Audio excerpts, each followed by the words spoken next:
Hello, কেমন আছেন সবাই? এই গাছগুলো পরিষ্কার করছিলাম। ভাবলাম আপনাদের সাথে একটু শেয়ার করি। দেখে অবশ্যই বুঝতে পারছেন গাছগুলো আর্টিফিশিয়াল। আসলে আমি গাছ অনেক ভালোবাসি।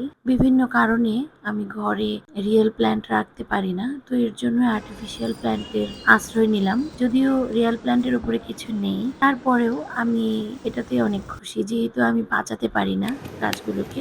এইভাবে আমি পরিষ্কার করি মাঝে, মাঝে। এখন যেহেতু অনেক ধুলো হচ্ছে, তো এখন তো মাস্ট পরিষ্কার করতেই হবে। আর এখানে এই মানি প্ল্যান্টটা এটাও আমার খুব পছন্দের। আর এইটা হচ্ছে এটা আপনারা যারা আমার ভিডিও দেখেন তারা হয়তো জানেন যে এটা আমি রান্নার সময় ব্যবহার করি। সেই গাছটা, এই গাছটাকে আমি একটু সাবান দিয়ে ধুয়ে নিলাম। আসলে রান্না করি তো এর জন্য মনে হয় একটু বেশি এটা নোংরা হয়। এই ফুলগুলো আমার ড্রয়িং রুমে থাকে। যাই হোক, পরিষ্কার পরিচ্ছন্ন রাখলে দেখতেও সুন্দর লাগে আর মনটাও ভালো লাগে। আপনাদের কেমন লাগলো আমার আজকের এই ভিডিওটি অবশ্যই জানাবেন। ধন্যবাদ সবাইকে।